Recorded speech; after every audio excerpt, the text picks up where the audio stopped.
National Orientation Agency has declared support for Operation Safe Corridor, the federal government's radicalization and reintegration program for repentant ex-combatants, particularly those formerly associated with Boko Haram. During an interview, NOA Director General Malam Lanre Issa Onilu pledged the support during a courtesy visit by an OSC delegation to the agency's headquarters in Abuja on Friday.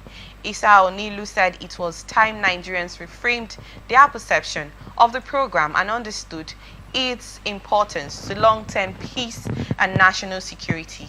The OSC team, led by its coordinator, General Yusuf Ali, briefed the NOA on the phase structure of the program, which includes screening, rehabilitation, and reintegration. He sought the agency's support in reshaping public narratives around its goals and beneficiaries. Issa Onilu, who admitted he once held doubts about the program, said he eventually recognized that many of the participants were not ideologically re-radicalized insurgents, but people abducted, manipulated, or coerced during the years of insurgency in the Northeast. If society fails to accept them back, we risk pushing them towards re-radicalization, he warned, noting that stigma and misinformation remains the biggest threats to the program's success of the nation. Quickly, Barrister Manki, I'm still going to make a statement over the part of the putting the money in the pockets. Well, I know, yes, I know we've had this conversation oftentimes. I know I'm calling this back, but oftentimes when we want to make our statements known, there are other ways we can get to put them, not to misinform or miscommunicate to the audience that watches, because we're here to entertain, to inform and educate the public about the situations around them and things happening around them and things more that's about to come. But on this instance, if we're not going to hear about money in the pockets on this particular situation of the NOA urging reintegration of repentant fighters of Boko Haram back into the system, please, what's your thoughts on this? Well, let me clear the issue of money in the pockets.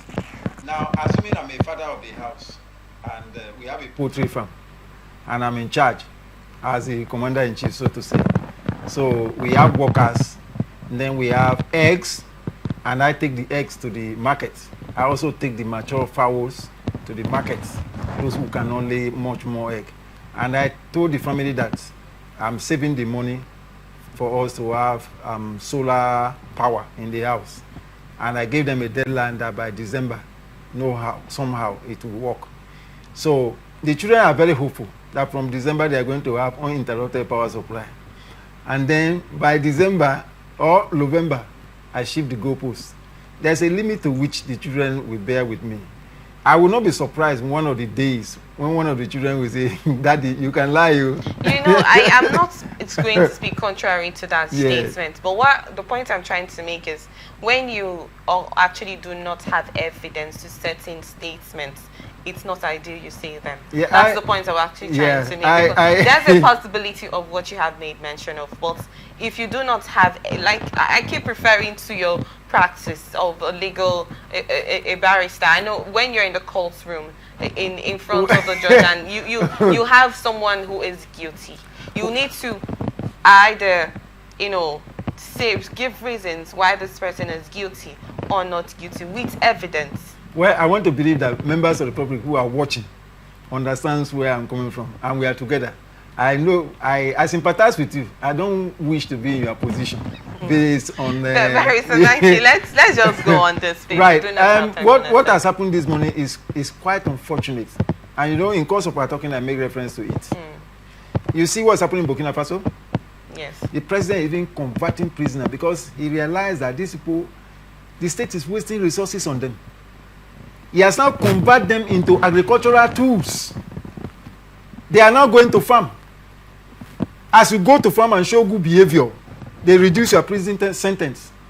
By the time you finish your term, you have become an agri expert. Fantastic idea. If you are talking about deradicalisation or whatever you are talking about and bringing them back to society, that's a different thing.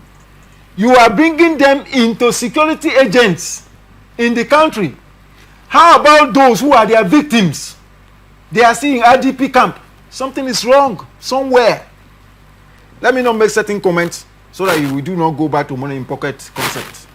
Something is fundamentally wrong somewhere. That we are talking about foreign terrorists. Bala Muhammad is still walking about free in this country. I've told you, the man made a public broadcast inviting terrorists from all over Africa to come to Nigeria. Fulanis, that Allah gave them Nigeria as their territorial headquarters.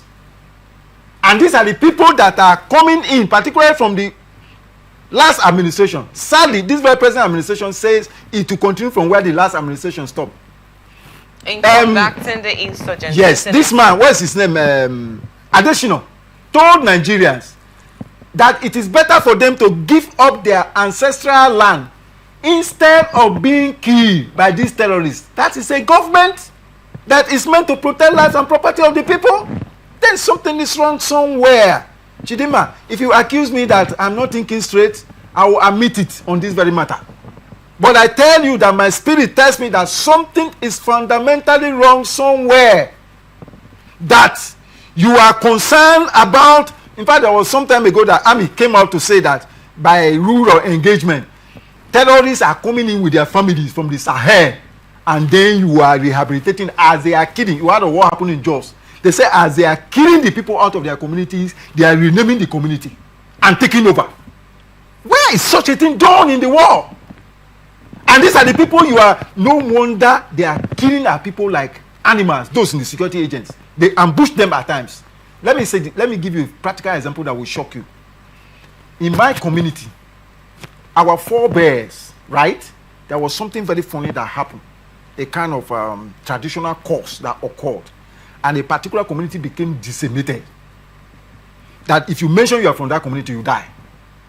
So they scattered. The community scattered and people moved to different communities. My community also absorbed some of these people. But now, the generation of these people that live in my community now form link with their brothers and sisters in other community to wage war against my community. So as they are here, they are forming a ball, a cell. And that is how these people will operate. Because blood is thicker than water. They will give information about the weakness of the system when they are coming. You see, one of the most difficult things that security agents find hard to handle is when they have an insider betrayer. Even in a family. That's why they teach that in some family, if for instance a particular girl, a member of our family misbehaves and we want to correct her, perhaps say, look, this young man you are following, they are from a wrong family. The best thing you have to do, if you advise her and she refuses, leave her. If not, she will give information about your family to that person. And if you are not careful, that is how they will be able to track you people down. And it also ends well in most cases. So my question is, how about the victims of the terrorism? Did you hear any program for them? They are seeing IDP camp. Did you hear about all the massacre that took place recently? Genocide going on in Nigeria. What has the government said about it? And National Orientation Agency director is coming out to say this. It's a shame. And my head is flying at a low altitude on this. And I reject it. If we are serious about this country, we have indigenous people. I will be the last person to subscribe to foreigners coming into Nigeria under any guise. That's why I will support the position of T.Y. Danjuma, who long ago told Nigerians that if you are waiting for the security agent to secure you, you will all die one by one. Well, the president actually visited, at the time, before, as he just arrived the country, he had meetings with military chiefs, security head chiefs and all of that on ways to combat this insecurity in most parts of the northeast. Walking out of it. This is still on the way. It's still on the way. It's still on Did the you way. see the you see this you are on the way concept? No, don't laugh. It's still in process. You see this you are on the way although we concept. heard that there's been a situation of attack again in Jos or one part of the north at the time of during the week. There was another attack that occurred. But let's look at it that we're not going to say that terrorism is something that can be stopped at its may.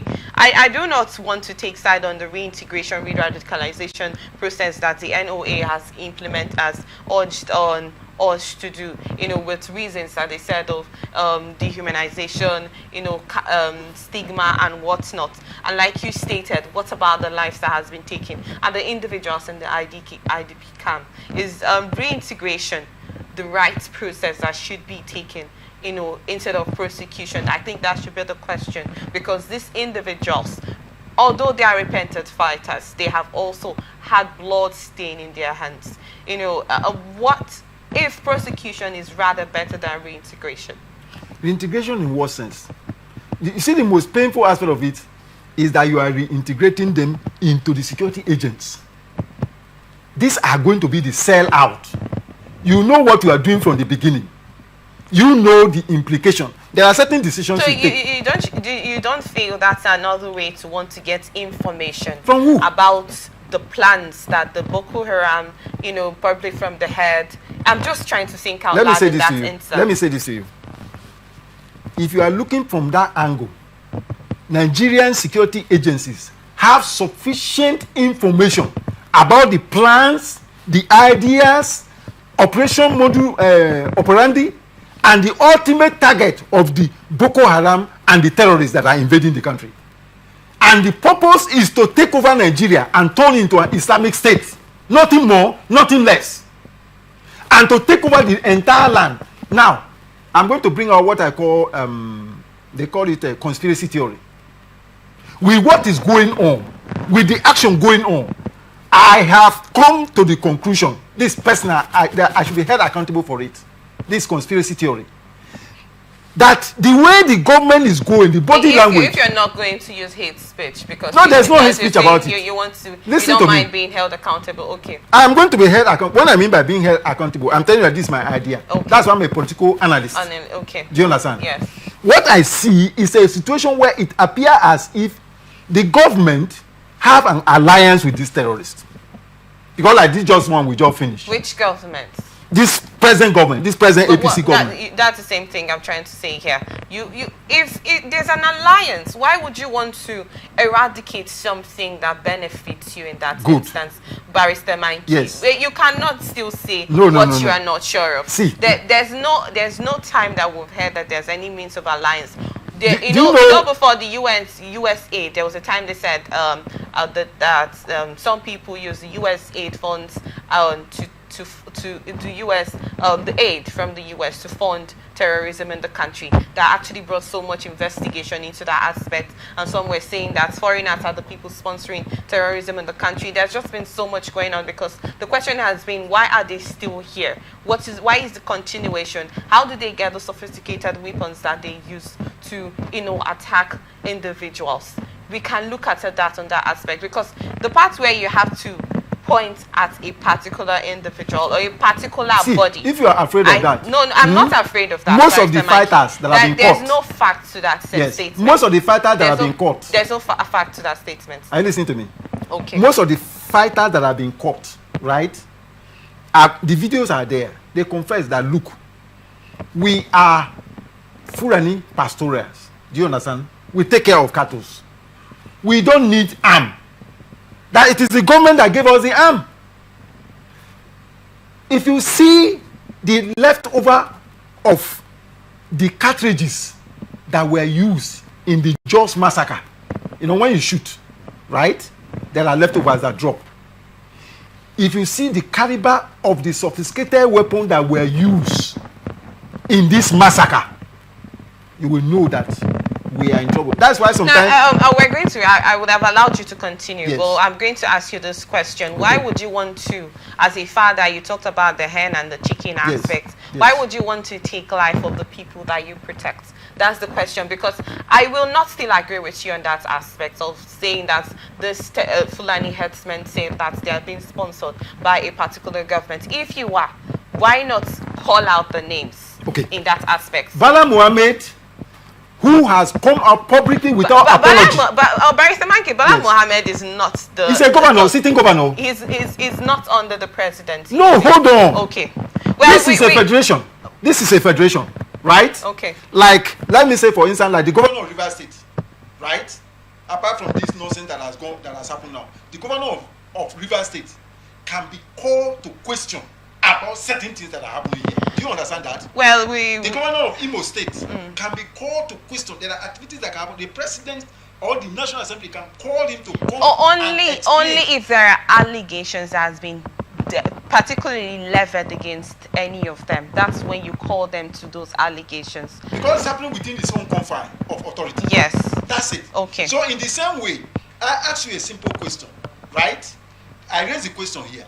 You are talking about the radicalization policy or principle, right? How about the victims? Well, did you see this death that occurred, this massacre that just took place? They were buried in mass grave. And then delegation now went to Rome. Nothing happened, as if nothing has happened in Nigeria.